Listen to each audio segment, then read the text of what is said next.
Hi, we're the Arnolfini couple. We were painted by one of the great masters of Flemish painting, Jan van Eyck, many centuries ago. More precisely, in 1434. This is his better known and most enigmatic work. There are few certainties about it, and there are many theories, but let's discover some of the most relevant details together. Should you want to see us live, you can do so at the National Gallery in London. It is an oil painting on wood, and its measurements are 82.2 by 60 centimeters. Well, I am Giovanni, a member of the Arnolfini clan, a family of prosperous merchant bankers who, during the 15th century, made their fortune in Bruges, Flanders, northern Belgium. Well, let me confide something in you. I think I looked a little pale and sticky in this picture, given that Van Eyck painted another portrait of me a year after this painting, and my colors then were already different. On the other hand, my identity is not consensual. There are those who say that I am Giovanna Sanami. This is the theory the bibliography better validates. But the most recent theories maintain that I can also be Constanza di Trenta. Identity crises aside, I invite you to dive into the work. Notice how luxuriously we are dressed, which attests to our high social standing in society.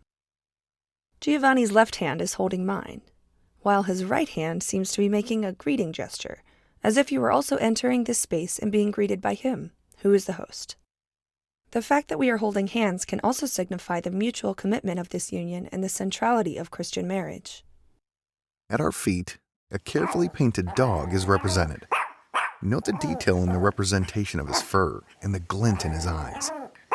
Everything indicates that Van Eyck represented it to symbolize our marital faithfulness and earthly love. I shall talk to you now about my representation. Have you noticed how huge my forehead is? I seem to have lost my hair at the front, but the truth is that in this age it was fashionable for the aristocratic ladies and upper bourgeoisie to shave the front of their hair. It was even considered a sign of beauty. Now, notice the pose of my hand, which is resting on my belly. You think I'm pregnant, right? But oh no. It's just that in the 15th century, it was also fashionable for ladies to pull their various skirts up in the belly area to make it look like that. These days, dressed like that, they'd let me skip the supermarket line. This time, notice the shoes are put aside. They symbolize that a religious ceremony was taking place. The strategic position in which they are placed is not by chance. Notice that Giovanna's red shoes are near the bed, while mine are closer to the outside world, because a man's life was more outward-oriented and business-oriented. Old times. Let us now focus on what the objects behind us are telling us. The 6-branched candelabra that hangs from the ceiling has only one lit candle, an allusion to spiritual love. This candle represents the all-seeing eye of God. Now, I'll blush with what I'm going to tell you next. It was also customary to place a single lighted candle next to the bed of the newlyweds to encourage fertility. At the bottom of the painting, a convex mirror can be seen.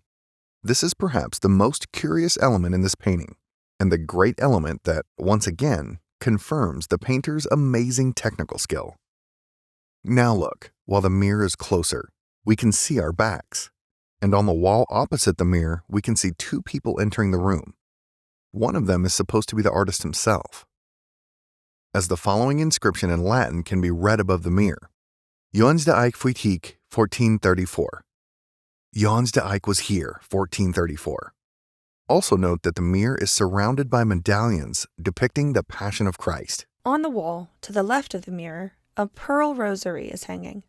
At the time, the typical wedding gift of a future husband to his bride.